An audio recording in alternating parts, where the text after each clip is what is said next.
عزیزان ملت اسلامیہ، اللہ رب العزت کا ارشاد ہے کہ کیا تم نے گمان کر رکھا ہے کہ ہم نے تم کو یوں ہی پیدا کیا، اور کیا تم نے یہ سمجھ رکھا ہے کہ تم کو اے لوگوں اللہ کی طرف نہیں واپس لوٹنا ہے۔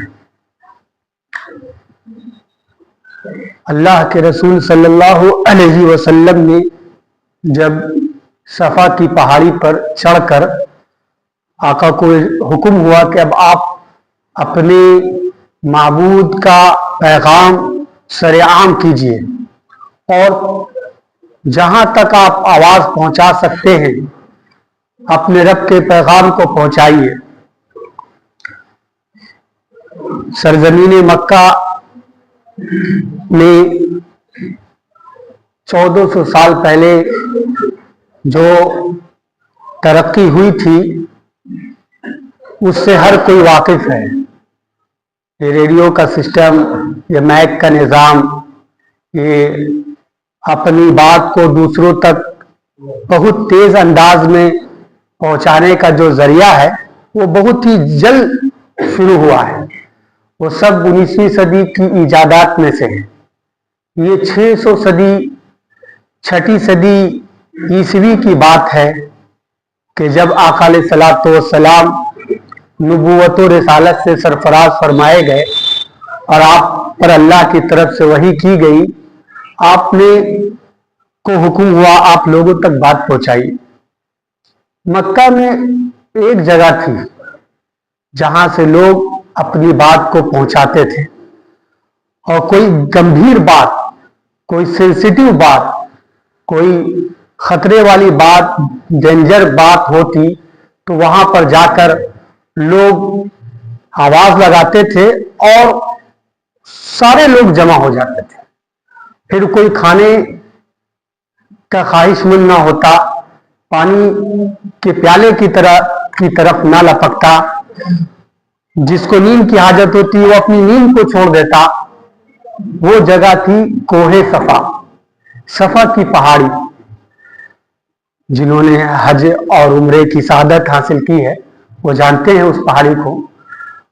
پہلے وہ پہاڑی بلند و بالا تھی، اس پہاڑی کے پیچھے بالکل خالی ایریا تھا۔ آقا علیہ الصلوۃ والسلام اس پہاڑی پر تشریف لے گئے اور آپ نے روایت کے معمول، جو عرب کی روایت تھی، مکہ کی روایت تھی، اور جو الفاظ لوگ اختیار کرتے تھے وہ الفاظ آپ نے اختیار کیے اور کہا وا صباح۔ یہ لفظ ہوتا تھا دشمن سے ڈرانے کے لیے کہ دشمن کا حملہ ہو جائے گا کسی وقت بھی۔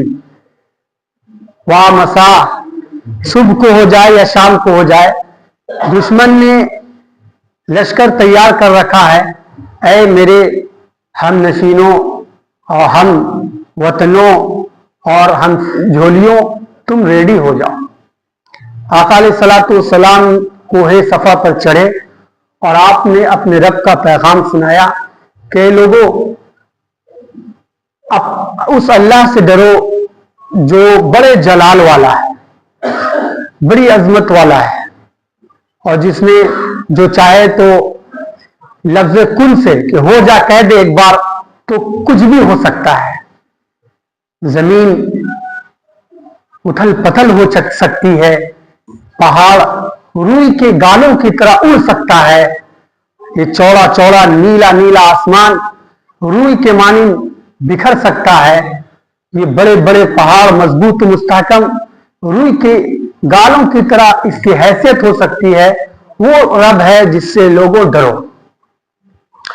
آقا نے بیان کیا تو سارے لوگ جمع ہوئے اور یہ ڈرایا کہ دشمن تمہاری پہاڑی کے پیچھے نہیں، بلکہ دشمن تو تمہارے اندر ہے۔